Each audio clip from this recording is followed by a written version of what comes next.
দেখো 13 নম্বরটো কি হইছে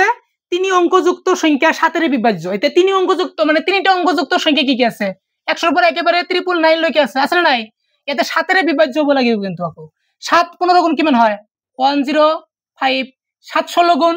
112 ডট ডট লাস্টত কিমান হবে কোন 994 এবার কিন্তু বিভাজ্য। এতে আমি এবার লিখিম যে 3 অঙ্কযুক্ত 7 এর বিভাজ্য সংখ্যাবোৰ হল 3 অঙ্কযুক্ত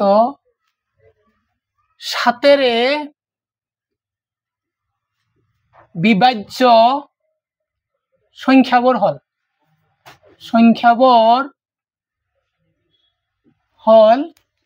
কি কি হব কোন 105 112 ডট ডট লাস্টত কি লিখিব পাৰি কোন 994 লিখিব পাৰি লিখিব না নাই? এতিয়া ইয়াত তোমালোকে কোৱাচোন এৰ মান কিমান আছে a equal to 105 ডিৰ মান কিমান হ'ব কোৱাচোন দ্বিতীয়টো মাইনাস প্ৰথমটো 112 মাইনাস 105 বাদ দিলে কিমান থাকে 7 থাকে a আন equal to কিমান আছে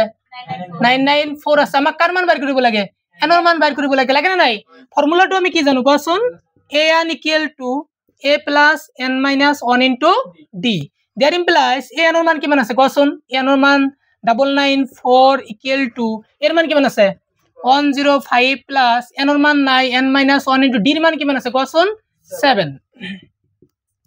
994 প্লাস ইবিল কি হ'ব minus 105 equal to n minus 1 into কি লিখিবা কোৱাচোন 7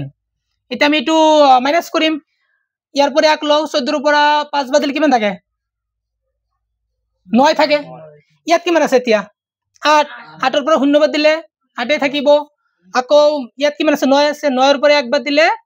8 এতিয়া 7 টো কি আছে পুৰণ ইফালে কি হ'ব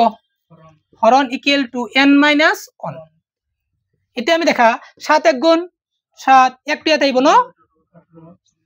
18 হল 7 2 গুণ 14 14 ৰ 4 টো ইয়াত আহিব ন 49 7 7 49 minus 1 ইফালে কি হ'ব প্লাস 1 ইকুৱেল টু n তো এতিয়া তুমি কিমান পালা কোৱাচোন 128 ইকুৱেল টু n মানে n ৰ মান কিমান পালা 128 তাৰ মানে আমি এতিয়া লিখিব লাগিব কি 3 অঙ্কযুক্ত 7 এৰ বিভাজ্য সংখ্যাটো হৈছে 128 এইখিনি आंसर তুল